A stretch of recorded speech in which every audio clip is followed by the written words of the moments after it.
नमस्कार, आप देख रहे हैं जनता टीवी और मैं हूं आपके साथ मनीषा सिंह। बुलेटिन की शुरुआत करेंगे इस वक्त की बड़ी खबर के साथ। दिल्ली दौरे पर आएंगे मुख्यमंत्री सुक्खू। जी हां, दिल्ली दौरे पर रहने वाले हैं मुख्यमंत्री सुक्खू। हिमाचल निकेतन की आधारशिला रखेंगे सीएम। 3 दिन तक दिल्ली दौरे पर रहेंगे सीएम। कल देर शाम तक पहुंचेंगे दिल्ली। तो दिल्ली दौरे पर आने वाले हैं मुख्यमंत्री सुक्खू और कल देर शाम तक पहुंचेंगे दिल्ली। दिल्ली दौरे पर आने वाले हैं मुख्यमंत्री सुक्खू। हिमाचल निकेतन की आधारशिला उनके द्वारा रखी जाएगी। वहीं 3 दिन तक दिल्ली दौरे पर रहेंगे सीएम सुक्खू। तो कल देर शाम तक पहुंचने का उनका कार्यक्रम है। दिल्ली दौरे पर रहने वाले हैं मुख्यमंत्री सुखविंदर सिंह सुक्खू। हिमाचल निकेतन की उनके द्वारा आधारशिला रखी जाएगी और कल देर शाम उनके पहुंचने की संभावना है। 3 दिन तक दिल्ली के दौरे पर रहेंगे मुख्यमंत्री सुखविंदर सिंह सुक्खू। और इसी बड़ी खबर पर अधिक जानकारी के लिए हमारे साथ स्पर्श शर्मा हमारे संवाददाता जुड़ने जा रहे हैं। तो स्पर्श, दिल्ली दौरे पर रहने वाले हैं मुख्यमंत्री सुखविंदर सिंह सुक्खू, क्या कुछ अपडेट उनके कार्यक्रम से जुड़ा हुआ? बिल्कुल, देखिए 3 दिवसीय दिल्ली दौरे पर मुख्यमंत्री सुखविंदर सिंह सुक्खू आने वाले हैं। दिल्ली में कई अहम कार्यक्रमों में शिरकत मुख्यमंत्री करते हुए जो है नजर आएंगे। द्वारका में हिमाचल निकेतन नाम से एक नया गेस्ट हाउस जो है बनाया जा रहा है, उसका आधारशिला जो है फिलहाल मुख्यमंत्री सुखविंदर सिंह सुक्खू जो है रखते हुए नजर आएंगे। और ये गेस्ट हाउस अगर बात करें तो हिमाचल वासियों के लिए जो है काफी अहम हो जाता है, क्योंकि अभी जो है हिमाचल के पास 2 प्रॉपर्टीज जो है दिल्ली में देखने को मिलती हुई नजर आती है। पहली जो है दिल्ली के मंडी हाउस स्थित हिमाचल भवन की बात करें वहां पर, और दूसरी प्रॉपर्टी की बात करते हैं तो चाणक्यपुरी में हिमाचल सदन जो है देखने को मिलता हुआ नजर आता है। लेकिन वो जो जगह है वो कम कहीं ना कहीं देखने को मिलती हुई नजर आ रही थी, इसलिए जो है एक नया हिमाचल जो निकेतन है वो गेस्ट हाउस जो है द्वारका में जो है निर्मित होता हुआ नजर आएगा। इसके अलावा कई अहम मुलाकातें जो है केंद्रीय मंत्रियों से हिमाचल प्रदेश के मुख्यमंत्री जो है सुखविंदर सिंह सुक्खू करते हुए नजर आ सकते हैं। और वहां पर अगर हम बात करें तो प्रदेश के जो विकास संबंधित कार्य होते हैं उनको लेकर चर्चा होती हुई जो है नजर आ सकती है। बिल्कुल स्पष्ट। तो जिस तरह से मुख्यमंत्री सुक्खू लगातार दिल्ली के दौरे पर रहते हैं, कई बार वो दिल्ली का दौरा कर चुके हैं, तो इसका हिमाचल के लिए क्या कुछ सियासी मायने? और देखिए हिमाचल की बात करें तो नई सरकार जो है देखने को मिलती हुई जो है नजर आई है। और खासतौर पर अगर हम बात करें जो अलग अलग योजनाएं हिमाचल प्रदेश में जो है देखने को मिलती नजर आ रही है। चुनावी वादे किए थे ओल्ड पेंशन स्कीम की, वो हिमाचल सरकार ने जो है पूरा कर दिया है। उसके लिए राशि कहां से आती हुई नजर आएगी, या फिर राजनीतिक घटनाक्रम किस तरीके से देखने को मिलता हुआ नजर आ सकता है। तो हो सकता है कि इसको लेकर जो पार्टी आलाकमान के नेता है उससे भी सुखविंदर सिंह सुक्खू जो है मुलाकात करते हुए जो है नजर आ सकते हैं। बिल्कुल स्पष्ट। और ये भी कहा जा सकता है कि जिस तरह से लगातार सीएम सुक्खू जो है वो दिल्ली का दौरा कर रहे हैं, केंद्रीय मंत्रियों से मुलाकात कर रहे हैं, तो लगातार वो केंद्र से सामंजस्य बैठाकर विकास का पहिया दौड़ाना चाहते हैं हिमाचल में।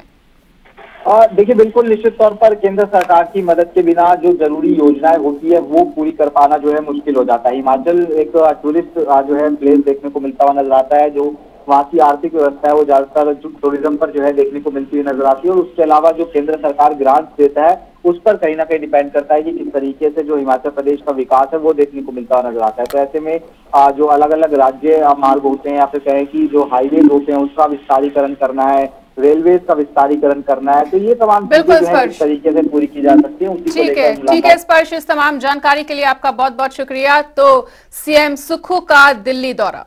इसी के साथ आपको बता दें एक और बड़ी जानकारी आ रही है सामने। जी हां, इस वक्त की बड़ी खबर बताने जा रहे हैं आपको। इस वक्त की बड़ी खबर, हिमाचल के शिक्षा मंत्री ने मीटिंग बुलाई है। 380 स्कूल बंद करने पर मंथन चल रहा है। जी हां, इस वक्त की अहम जानकारी, 10,000 नौकरियों पर भी हो रही है चर्चा। इस वक्त की बड़ी खबर आपको बता रहे हैं, जेबीटी टीजीटी की तमाम परीक्षाओं पर भी मंथन चल रहा है। हिमाचल के शिक्षा मंत्री ने अहम बैठक बुलाई है। 380 स्कूल बंद करने पर मंथन चल रहा है। 10,000 नौकरियों पर भी हो रही है चर्चा। इसी बड़ी खबर पर अधिक जानकारी के लिए विकास शर्मा हमारे साथ जुड़ने जा रहे हैं। तो विकास, एक अहम बैठक बुलाई गई है शिक्षा मंत्री द्वारा, तमाम मुद्दों पर चल रही है चर्चा। देखो, देखिए शिक्षा मंत्री रोहित ठाकुर जब से पदभार जो है उन्होंने ग्रहण किया है उसके बाद से ही लगातार ये देखा जा रहा था कि रिव्यू मीटिंग जो है वो बुलाई जा सकती है। और आज वो दिन है जब शिक्षा विभाग की एक रिव्यू मीटिंग जो है वो पहली रिव्यू मीटिंग आज बुलाई गई है, जिसमें तमाम अधिकारी जो है शिक्षा विभाग के वो इस बैठक में मौजूद हैं। उसके साथ ही ये दरअसल ये देखा गया था कि जैसे ही कांग्रेस पार्टी सत्ता में आई तो अप्रैल 2022 के जितने भी निर्णय थे उनको जो है निरस्त करने का जो यहाँ पर काम है वो सुक्खू सरकार ने यहाँ पर किया था। ऐसे में ये भी आश्वासन जो है वो विपक्ष की तरफ से जब आरोप लगाए गए थे कि आप क्यों इस तरह से जो संस्थान जो है वो बंद किए जा रहे हैं, आखिरकार क्या इसके पीछे मंशा राज्य सरकार की है वो समझ से परे है, और उसके साथ ही कम से कम रिव्यू जो है वो करना चाहिए ताकि ये ना हो कि गलत संस्थान जो है वो यहाँ पर बंद कर दिए जाए। उसमें शिक्षण संस्थान भी थे।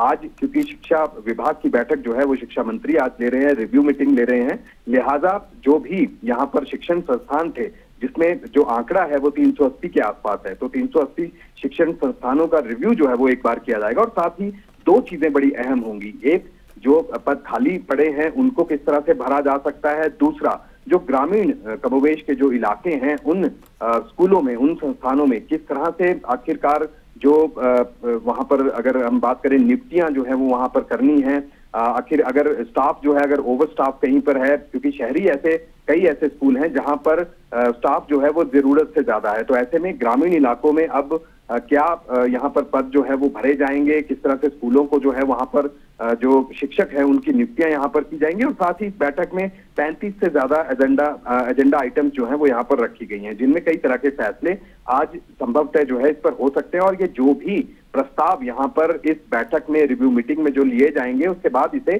कैबिनेट के लिए जो है वो आगे रेफर किया जाएगा और कैबिनेट में यहाँ पर भेजा जाएगा। इसके साथ ही लंबे अरसे से जेबीटी, टीजीटी और पीजीटी जो भर्तियां हैं उसके ऊपर निर्णय जो है जरूर संभव है। ये माना जा रहा है कि 2017 के बाद जो जेबीटी भर्तियां हैं वो नहीं हो पाई हैं, लिहाजा बहुत सी उम्मीदें जो हैं वो यहाँ पर जेबीटी जो अध्यापक है उनको है, और ऐसे में 4500 से ज्यादा पद जो है वो प्राइमरी स्कूल में अभी खाली है। तो क्या इन्हें यहाँ पर भरा जा सकता है, इस पर आखिरी फैसला जो है वो लिया जा सकता है। एक प्रस्ताव जरूर आज बनाया जाएगा जो कि आगे आगामी जो कैबिनेट की बैठक होगी उसके लिए जो है वो यहाँ पर दिया जा सकता है। कई तरह की चीजें हैं जो इस बैठक के जरिए जो है आज सामने आएंगी, और ये माना जा रहा है कि जो पूर्व की जो भाजपा सरकार थी उसमें भी शिक्षा विभाग में 10,000 से ज्यादा ऐसी भर्तियां थी जिनको प्रस्तावित यहाँ पर किया गया था। तो क्या वो भर्तियां अब होंगी, इस पर आखिरी फैसला जो इस बैठक में आज लिया जा सकता है। बिल्कुल विकास, से तमाम जानकारी के लिए आपका बहुत बहुत शुक्रिया। तो 10,000 नौकरियों पर भी चर्चा की जाएगी, साथ ही जेबीटी, टीजीटी, पीजीटी पर भी फैसला इस बैठक में संभव है। हिमाचल के शिक्षा मंत्री ने बुलाई है अहम बैठक, इस वक्त की बड़ी जानकारी दे रहे हैं आपको।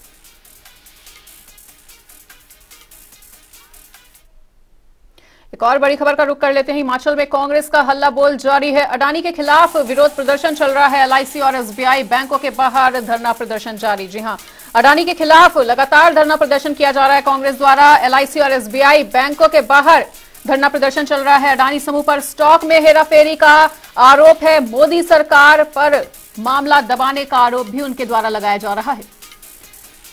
तो आज पूरे देश भर में कांग्रेस द्वारा प्रदर्शन चल रहा है। ऐसे में हिमाचल से भी तस्वीरें अब सामने आने लगी हैं। अडानी के खिलाफ जो प्रदर्शन है वो हिमाचल में भी देखने को मिल रहा है। एलआईसी और एसबीआई के दफ्तरों के बाहर विरोध प्रदर्शन चल रहा है। जो वर्तमान केंद्र में सरकार सत्ता में बैठी है पिछले 8-9 साल से, उसका चेहरा बेनकाब हुआ है।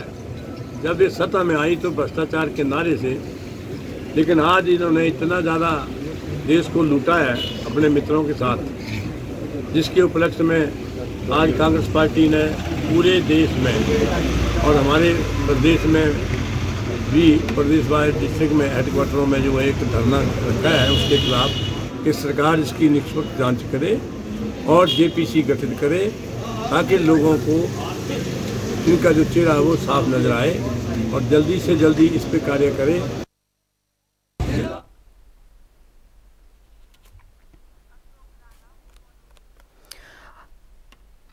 तो अडानी समूह पर स्टॉक में हेराफेरी का आरोप लगा है। पूरे देश सहित हिमाचल प्रदेश में भी मोदी सरकार के खिलाफ और अडानी ग्रुप के खिलाफ कांग्रेस का प्रदर्शन होता हुआ है। इसी बड़ी खबर पर अधिक जानकारी के लिए हमीरपुर से हमारे संवाददाता अशोक राणा हमारे साथ जुड़ चुके हैं। तो अशोक, पूरे देश सहित प्रदेश में भी अब कांग्रेस का धरना प्रदर्शन चल रहा है। हिमाचल में किस तरह की तस्वीरें देखने को मिल रही है विरोध की? जी बिल्कुल, आज हमीरपुर में भी जो अखिल भारतीय कांग्रेस कमेटी जो है धरना प्रदर्शन किया गया है कि एफडीआई और एलआईसी जो वित्तीय संस्थाओं को ध्वस्त करने के विरोध में केंद्र की मोदी सरकार के खिलाफ जो है यह आज धरना प्रदर्शन गांधी चौक पर किया गया। इस दौरान काफी संख्या में जो कांग्रेस कार्यकर्ता मौजूद रहे। जी बिल्कुल अशोक, तो क्या आपको नहीं लगता है कि एक राजनीतिक गुब्बारा फुलाने का काम किया जा रहा है इस पूरे प्रदर्शन के माध्यम से? बिल्कुल, अगर देखा जाए तो ये सही है कि एक राजनीतिक अंजाम भी इसको दिया जा रहा है, क्योंकि कांग्रेस का जो आह्वान आज पूरे हिमाचल प्रदेश में जो इस तरह का जो धरना प्रदर्शन किया गया है मोदी सरकार के खिलाफ। जी बिल्कुल अशोक, तो जिस तरह से हमीरपुर से ये साफ तस्वीरें हम देख सकते हैं, तो क्या किसी से बात भी हुई है, क्या कुछ मांगे रख रहे हैं और किस तरह से बातचीत, किस तरह से प्रदर्शन करते हुए नजर आ रहे हैं कांग्रेस? कांग्रेस द्वारा आज सुबह ही काफी धरना प्रदर्शन किया गया और मोदी सरकार के खिलाफ जो है जमकर नारेबाजी की गई है। कांग्रेस का कहना है कि जो केंद्र की सरकार है, भ्रष्ट सरकार है, इस तरह की जो सरकारी संपत्तियां हैं उनको छेड़छाड़ की जा रही है, ये कांग्रेस के आरोप है। जी बिल्कुल अशोक, तो इस तमाम जानकारी के लिए आपका बहुत बहुत शुक्रिया। तो हमीरपुर से भी कांग्रेस द्वारा प्रदर्शन की तस्वीरें जो है वो सामने आ रही हैं। हिमाचल में भी कांग्रेस का हल्ला बोल देखने को मिला है। हमीरपुर की ये तस्वीरें हैं जो आप टीवी स्क्रीन पर देख पा रहे हैं। सोलन, ऊना, हमीरपुर से ये 3 तस्वीरें सामने आ रही हैं जहां पर कांग्रेस द्वारा जोरदार विरोध प्रदर्शन किया जा रहा है। मोदी सरकार पर मामला दबाने का आरोप लगा है। वहीं हिमाचल में कांग्रेस का हल्ला बोल देखा जा रहा है। तो अडानी ग्रुप के खिलाफ पूरे देश में जिस तरह से आज विरोध प्रदर्शन चल रहा है, ऐसे में ये जो तस्वीरें हम आपके सामने रख रहे हैं, ये हिमाचल प्रदेश के सोलन, ऊना और हमीरपुर की हैं, जहां पर कांग्रेस के नेताओं द्वारा अडानी ग्रुप के खिलाफ मोर्चा खुलता हुआ और कांग्रेस का हल्ला बोल हिमाचल प्रदेश में भी जारी।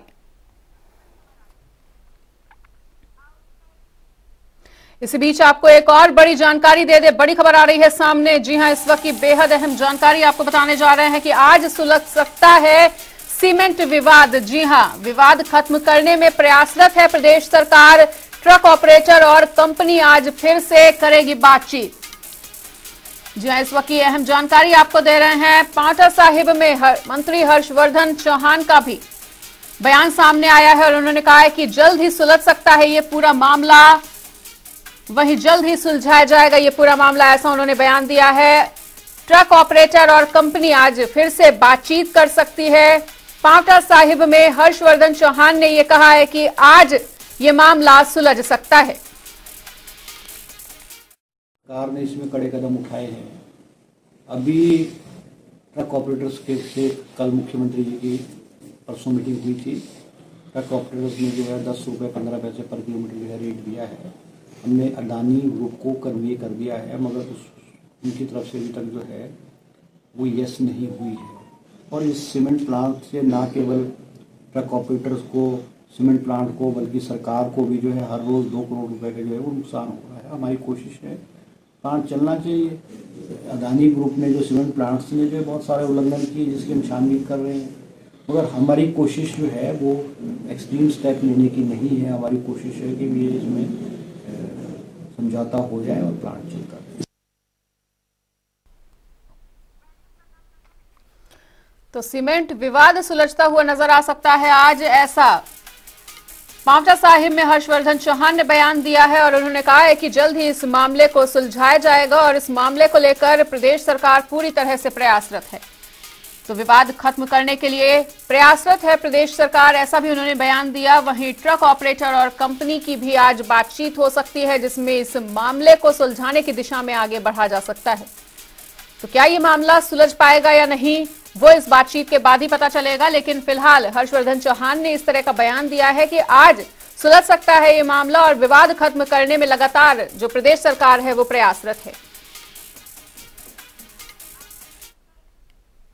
एक और बड़ी खबर आ रही है सामने। जी हां, इस वक्त की बड़ी जानकारी आपको बताने जा रहे हैं। इस वक्त की बड़ी खबर, मनाली में मौसम ने करवट बदल दी है। जी हां, इस वक्त की अहम जारी जानकारी, पहाड़ों पर बर्फबारी का जो दौर है वो लगातार चल रहा है। एवलांच को लेकर भी अलर्ट जारी कर दिया गया है। लोगों और सैलानियों के लिए चेतावनी दी गई है।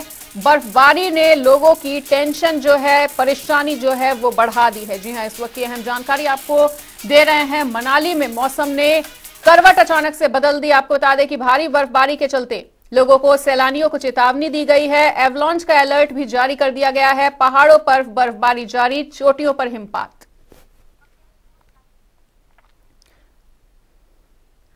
और मनाली से हमारे साथ अब जुड़ने जा रहे हैं कमलेश बोध। तो कमलेश, चोटियों पर हिमपात है, लोगों को सैलानियों को लगातार चेतावनी दी जा रही है ताकि उन्हें किसी तरह की परेशानी का सामना ना करना पड़े, क्योंकि बर्फबारी ने लोगों की परेशानी को काफी ज्यादा बढ़ा दिया है।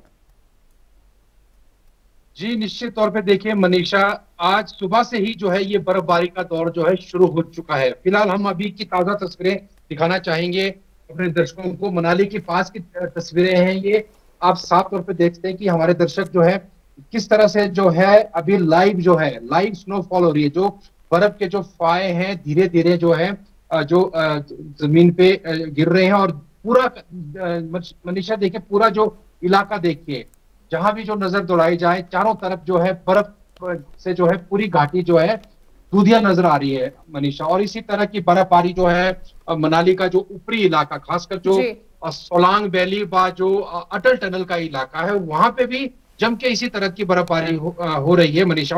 और जो अटल टनल है वहां पे करीब 1 फीट के आसपास बर्फबारी हो चुकी है। और जो सोलांग वैली है, सोलांग वैली में करीब 8 इंच के आसपास बर्फबारी हो चुकी है। और लगातार बर्फबारी का जो ये क्रम जो है सुबह से चला हुआ। और मनाली के पास में भी करीब 2 से 3 इंच जो है बर्फ की मोटी चादर जो है जमीन पे जो है जम चुकी है। और मैं आपको बता दूं, सरकार व प्रशासन ने भी जो है जो अलर्ट जारी किया है कि जो खासकर ऊपरी इलाका है वहां पे जो है स्थानीय लोग व जो सैलानी है वो वहां का रुख ना करे। और आपको मैं ये भी बता दूं, पिछले कल ये जो है शाम के समय लाहौल स्पीति में जो है स्नो एवलांच जो है गिरने से जो है वहां पे बीआरओ के 2 जवानों की दुखद मौत हुई है मनीषा। और रेस्क्यू का काम जो है, एक जवान जो है हालांकि लापता था, उसका जो रेस्क्यू जो उसको ढूंढने के लिए लगातार जो है बीआरओ के जवान जो है वहां पे लगे हुए हैं। और इसी तरह से जो है जो प्रशासन का खासकर जो सैलानियों को भी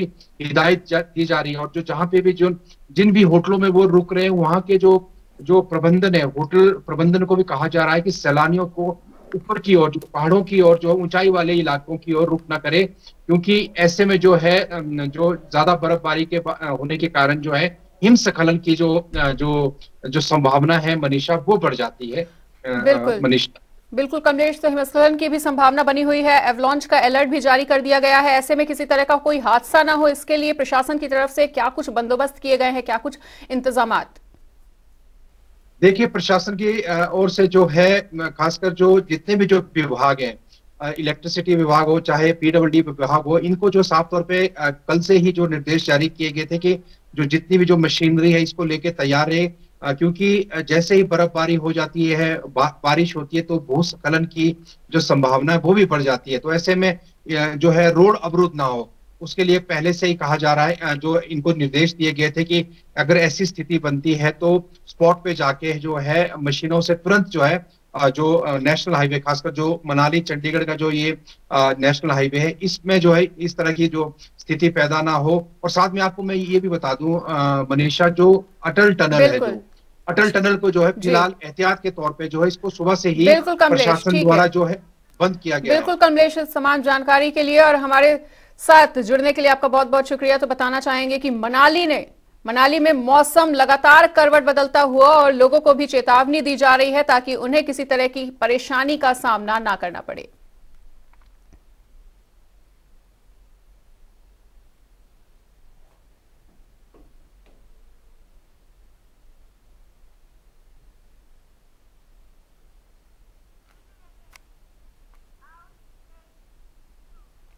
और अब रुक कर लेते हैं शिमला का, जहां शिमला एक ऐतिहासिक शहर माना जाता है, लेकिन यहां का नगर निगम ही इस इतिहास को सहेजने में नाकाम नजर आ रहा है। इस बात का जीवंत सबूत है कि शिमला का गंज रोड, जिसे भगत सिंह रोड के नाम से भी जाना जाता है, आखिर क्यों शिमला का गंज रोड इन चर्चाओं का केंद्र बना हुआ है? देखिए नगर निगम की लापरवाही पर गौर कराती हुई हमारी ये खास रिपोर्ट।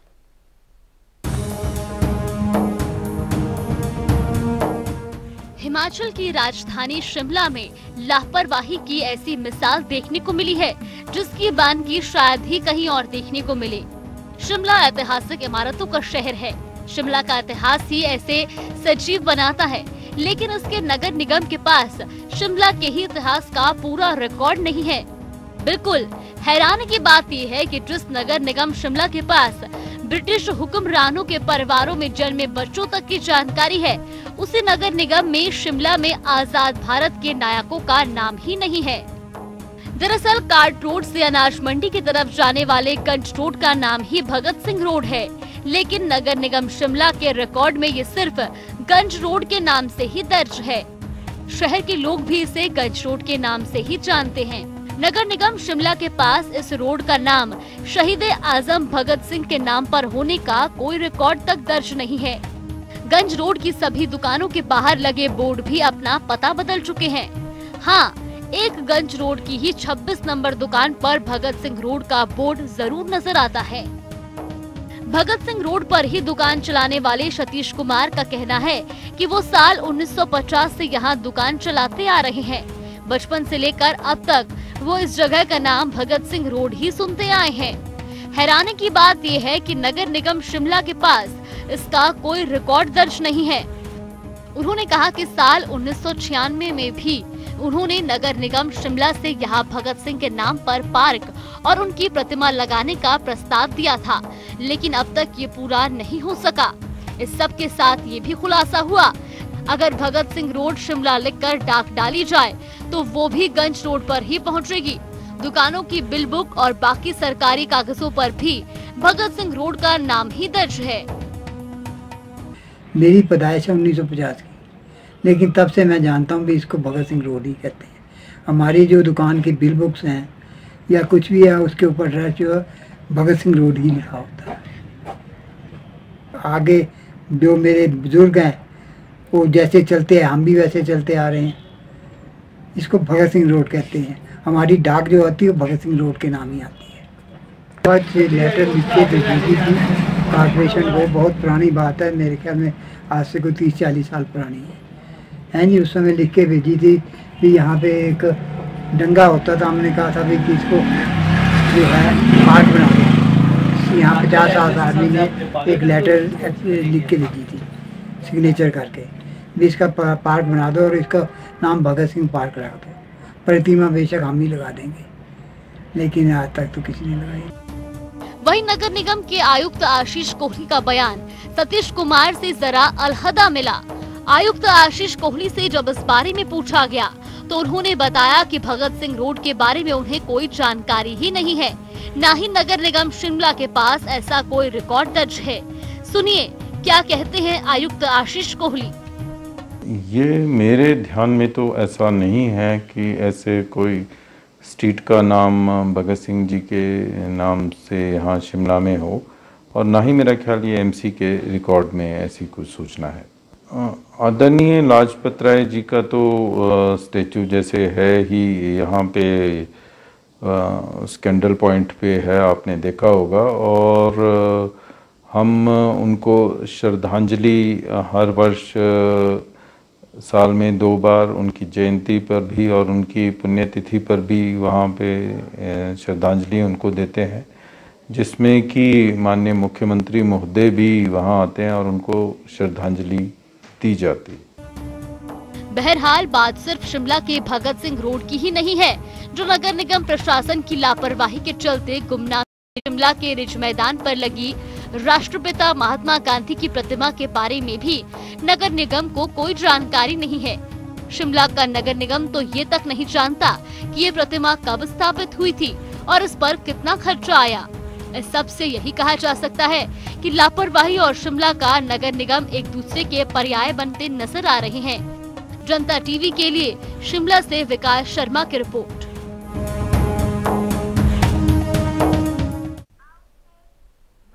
और इस बीच आ रही है एक और बड़ी खबर। जी हां, इस वक्त की बड़ी जानकारी आपको बता दें। इस वक्त की बड़ी खबर आ रही है सामने। सीएम सुक्खू अचानक शिमला हुए रवाना। जी हां, इस वक्त की बेहद अहम जानकारी। शिमला में आवश्यक बैठक में लेंगे हिस्सा सीएम सुक्खू। प्रेस सचिव अरुण पटियाल ने की पुष्टि। तो अचानक से शिमला के लिए रवाना हुए हैं सीएम सुक्खू। गौना से हेलीकॉप्टर के जरिए हुए रवाना सीएम। तो सीएम सुक्खू अचानक से शिमला के लिए रवाना हो चुके हैं। शिमला में आवश्यक बैठक में वो हिस्सा लेने के लिए पहुंच रहे हैं। प्रेस सचिव अरुण पटियाल ने इस बात की पुष्टि की है। तो इस वक्त की अहम जानकारी आपको बता दें कि गौना से हेलीकॉप्टर के जरिए सीएम सुक्खू शिमला के लिए रवाना हुए हैं और अचानक से उनका ये दौरा बना है। बता दें कि कल वो दिल्ली के दौरे पर भी रहने वाले हैं और उससे पहले शिमला के लिए अचानक से रवाना हो चुके हैं सीएम सुक्खू। प्रेस सचिव अरुण पटियाल ने इस बात की पुष्टि की है और गौना से हेलीकॉप्टर के जरिए रवाना हुए हैं सीएम। तो हमीरपुर से लौटने के बाद सीएम अचानक से शिमला में एक आवश्यक बैठक में हिस्सा लेने के लिए निकल चुके हैं। प्रेस सचिव अरुण पटियाल ने इस बात की पुष्टि की है। गौना से हेलीकॉप्टर के जरिए रवाना हुए हैं सीएम सुक्खू। इस वक्त की बड़ी खबर आपको बता रहे हैं, सीएम सुक्खू अचानक से शिमला के लिए हुए रवाना। शिमला में आवश्यक बैठक में हिस्सा लेंगे सीएम सुक्खू। प्रेस सचिव अरुण पटियाल ने इस जानकारी की पुष्टि की है।